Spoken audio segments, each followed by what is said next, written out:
大家好啊，歡迎收睇四腳唐姨頻道。咁218公路上一集呢，就去咗幾個驛站打卡啦。咁今集呢，就開始繼續餘下嘅驛站啦。上一集我哋去完千年古榕驛站之後呢，咁依家就去曾江竹畔驛站啦。由千年古榕驛站去呢個曾江竹畔驛站呢，車程都唔算耐嘅，10零分鐘就到噶啦。咁門口已經有2個好大嘅打卡牌啦。200米後到達目的地。咁呢個驛站呢，佢就係有停車場可以泊車嘅，咁大家就可以唔使泊路邊啦。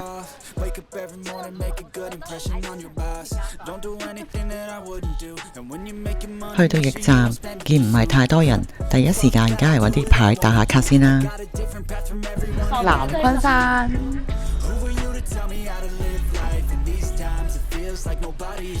曾江竹畔驛站，水漲嗰時候應該有船噶，都好深水。唔係好似話夏天係愛嚟爬艇仔啊嘛。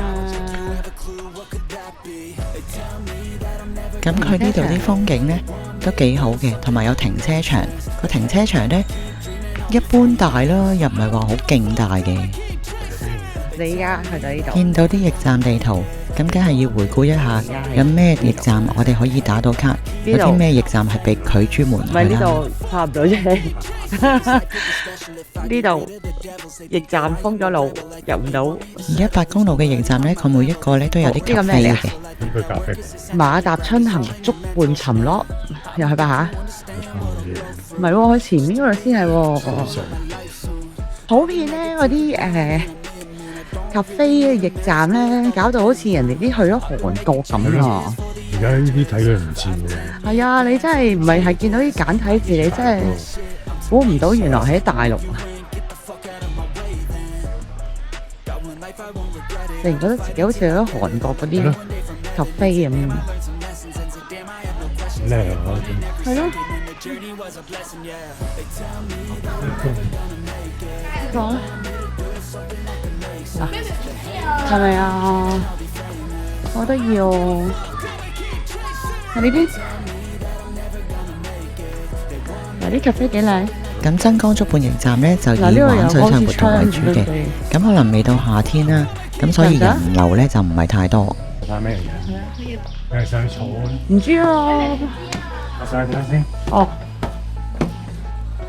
展望台嗰度。展望台啲啡。咁喺呢度呢，都有啲觀景台嘅，俾人可以以高空咁樣望落去。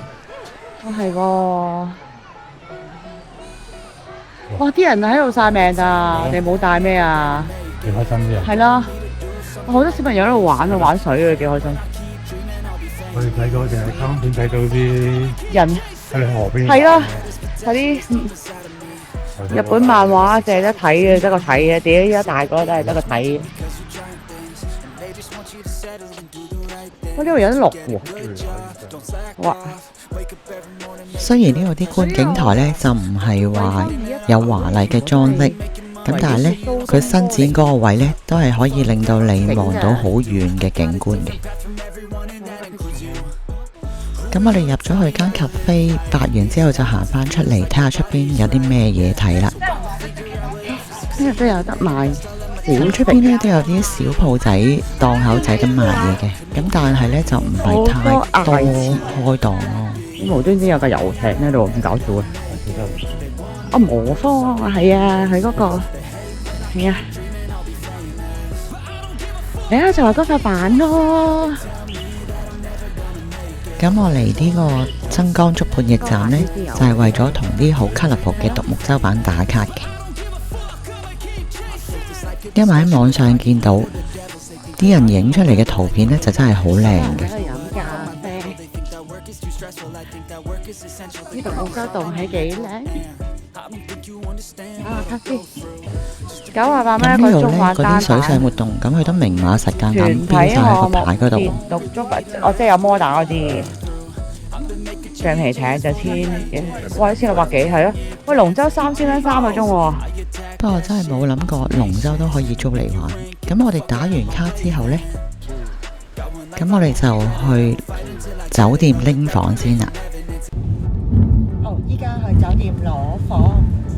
咁由真江竹半驛站去今晚住嗰間酒店呢，咁車程就大約係30分鐘左右。咁間酒店呢，就係喺香溪灣驛站嗰度嘅。咁我哋住嗰間酒店呢，樓下都係一個景點嚟嘅，因為佢有一間好靚嘅圖書館。因為我哋要經過呢個圖書館，跟住先至可以去到 reception 嗰度攞房嘅。咁佢嘅特色呢，就係圖書館裏邊仲有埋 cafe， 再加埋酒店嘅 reception。一個地標裏邊有幾個功能，完全冇浪費到啲空間。跟住等 check in。咁樣圖書館嗰度呢，就有對門係通去酒店房嗰邊嘅。咁但係大家唔需要擔心，因為係要用酒店嘅時卡先至可以開到道門嘅。哦。是38塊錢1小時，過後是24塊錢半30分鐘。哦。然後呢，我們的房間是包含了一個下午茶，就是2杯飲品，還有一份茶點下午茶。咁呢間酒店呢 book 房呢，就會送一個下午茶嘅。咁個下午茶呢，除咗可以喺佢嗰度 lobby 食之外呢，仲可以拎上房度食嘅。8點到10點，也是來到咱們一個大堂進行使用。即係剛剛那邊，哪個？對。哦，好的。同時佢亦都包埋一個早餐嘅，咁都係喺翻頭先 lobby 嗰度食嘅。呢間酒店嘅設計呢，就話係沿用於宋式嘅藝術設計。不過咁深奧嘅嘢我就真係唔識啦。總之係乾淨優雅。咁拎咗房間呢，就同大家 warm tour 一下先啦。warm tour 一下先。咁房間入邊呢，就有啲3件套係可以俾大家用完之後拎翻屋企繼續重用嘅。有拖鞋。跟住左手邊就係洗手間，洗面盤有2個，啲毛巾呢係可以拎走嘅。咁跟住梳啊、用品啊嗰啲，跟住仲有玫瑰鹽、花瓣，有海鹽、浴鹽，跟住有拖鞋。跟住洗手間個廁所又係掃腳開蓋，咦？掃腳開蓋，唔睇都係馬桶。跟住呢邊沖涼嘅地方，好似好勁咁喎，香薰的藝術。試下先咁樣，有呢個燙乾毛巾架，暖感嘅。好啦，跟住轉出嚟睇張床，雙人床。咁蘇家爹哋生日，咁同佢講話係慶祝生日，咁佢就會幫你將間房佈置嘅，幾好。跟住個雪櫃，望下先，咁就有2樽水，咁有個梳化，有個茶具，都幾靚。跟住仲有歡迎生果，係喎，佢仲話仲有個下午茶係免費送嘅，不過我未食。跟住呢個梳化，跟住就望出邊嘅香溪灣嘅景，出到嚟就有個溫泉池，咁佢就送2次溫泉水。佢話真溫泉嚟嘅，唔係呃我嘅。好啦，個河景 OK 㗎，冇人望到你㗎，淨係望到條河㗎咋。網上睇佢話間唔時會有竹筏經過，不過要等咯。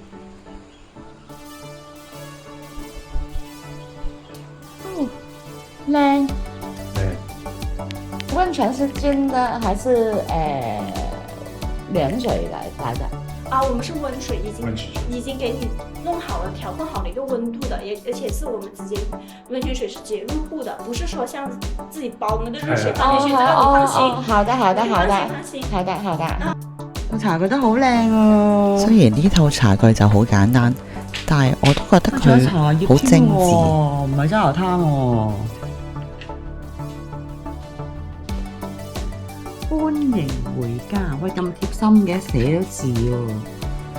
硬係覺得用手寫卡仔俾客人係真係好窩心嘅，唔知大家有冇同感呢？呢個就係酒店送嘅下午茶，可以喺房入邊食，咁就有2杯嘢飲啦，喺樓下嗰個吧嗰度揀嘅，跟住有個小點心同埋一個生果杯。我仲有一個好復古嘅嘢，個電話本喺度㗎，哇咁得意嘅！咁攞完房呢，我哋就再出返去出邊，呢個樓下1樓，去其他可以企喺嗰嘅個景點啦。嘢度影下相嘅個跟住可 post 以嗰度。如果夏天嚟呢度喺呢個泳池度曬下命，都應該超級爽。雖然呢個泳池仔細細地咁樣，但係都應該夠型啦。咁車就喺頭先拍呢度，係啊，如果極站嗰啲係咪？係咯。咁呢度就係嗰個圖書館啦。圖書館就個個都入得嚟。係啊。咁跟住我哋嗰個酒店嗰度佢有個掣嘅，要撳個掣先開到門咯，同埋要用嗰個時卡先開到門咯。時卡係咪入？係啊咁。呢間酒店呢嘅設施都幾好嘅，因為佢充電樁呢都有好幾部。有埋充電樁，不過我唔識玩。咁我哋又去下一個驛站啦。呢度網紅波啦。咁不過個網紅波呢側邊就泊滿車，揾條罅都冇，咁所以我哋就向下一個驛站出發。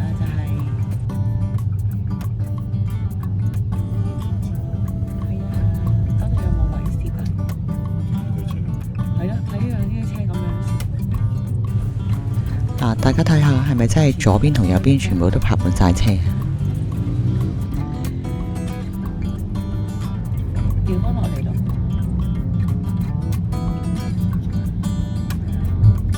因為班友睇得太誇張。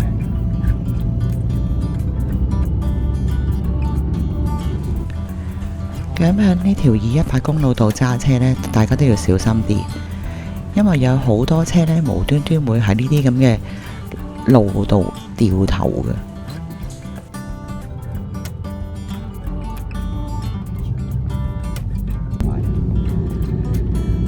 拓海啊！黐一線嘅，左扭右扭，頂你個肺！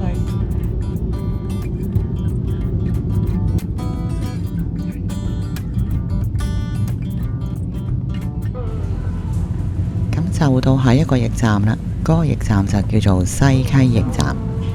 但係會唔會喺度劏隻牛？即將到達目的地。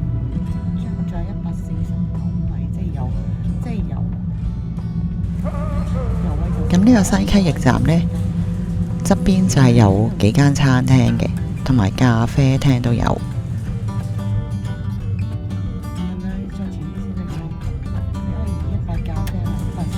咁喺驛站嗰度呢，佢都係有一笪空地呢俾大家停車嘅。目的地喺你右邊。呢個就係西溪驛站，真係一個驛站。因為你呢度啊。下個車去個洗手間，對面有小食，不過冇開。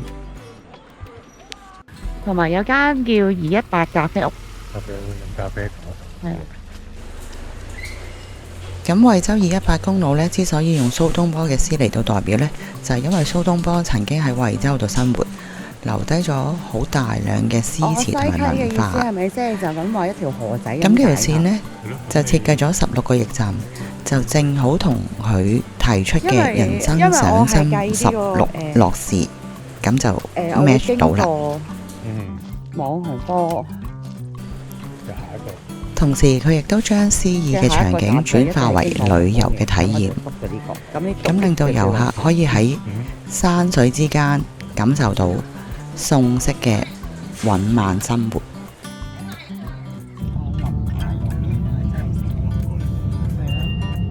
前方彎道來車，注意唔好壓線。咁我哋去完西溪驛站之後呢，就再落返去網紅坡度碰下運氣，睇下有冇位泊車。啤住你啊！700米後喺 T 字路口轉右。真係有位啊，可以泊低呢架車行去影相啊！有個牌啊，係啊，呢度啱啱呢個位啊，照下。前方彎道來車，注意唔好壓線。啱啱呢個牌啊，陣間可能你要再超開心，仲要係啱啱泊正喺地下嗰啲字嘅隔離。哇！呢度就係網紅坡啊，好得電單車嚟㗎。呢個網紅坡呢，真係吸引到好多電單車友嚟打卡嘅。就可以喺裏邊嗰度坐，跟住飲咖啡。係啊。不過如果喺網紅坡泊車呢，就真係要睇彩數啦，因為佢隨時俾交警趕車啦，同埋側邊泊到太多車，係真係一條罅都冇嘅。哇！呢架電單車好靚喎！喂，咁高嘅嗰兩架電單車，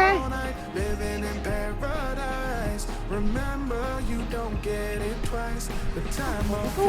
謝謝，多謝你睇下我高度，呢兩個工作好得意。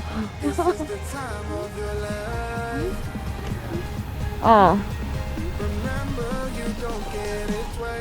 咁呢度呢，側邊就有好多嗰啲咖啡車呢喺度做生意嘅，都好有特色嘅。佢啲咖啡餐車幾得意，好靚咯！佢連啲木都整埋。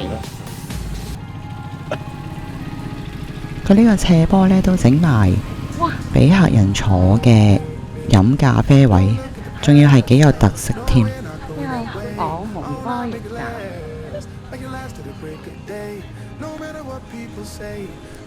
咁呢度嘅咖啡車仔都好多選擇嘅。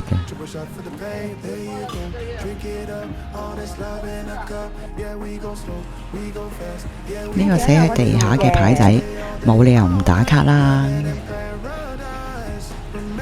可能我哋去到網紅坡呢度已經6點幾啦，啲遊客去晒食飯，所以先至俾我哋揾到個位泊車同埋打卡影相。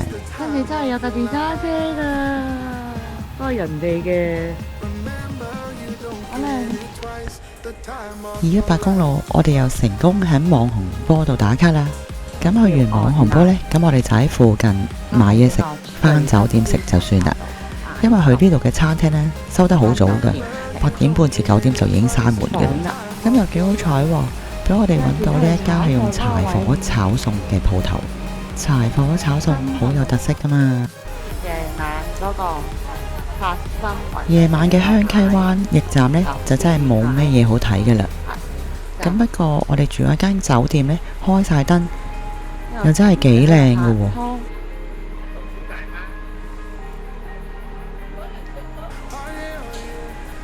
咁呢間酒店呢，除咗圖書館裏邊有咖啡之外呢，佢仲有好多手信買嘅。咁呢個都幾方便，可以喺度買埋手信。218公路嘅行程今日都差不多完成到2/3啦。聽朝瞓醒浸完個溫泉之後，繼續我嘅行程。下集見，拜拜。